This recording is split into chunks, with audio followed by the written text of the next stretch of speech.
Obec Rádlo, nositelka zlatého erbu za rok 2010, leží blízko Jablonce nad Nisou. Má kolem 660 obyvatel, kteří třídí odpady tak dokonale, že loni dosáhli výtěžnosti 64,65 kg. My třídíme na 14 druhů dokonce.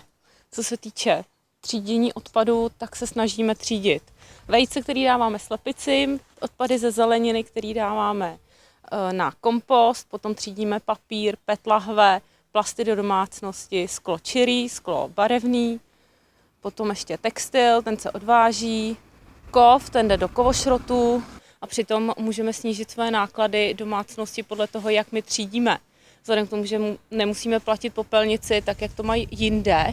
Systém spočívá v tom, že my nemáme poplatek na hlavu občana, ale máme popelnici na jednu nemovitost.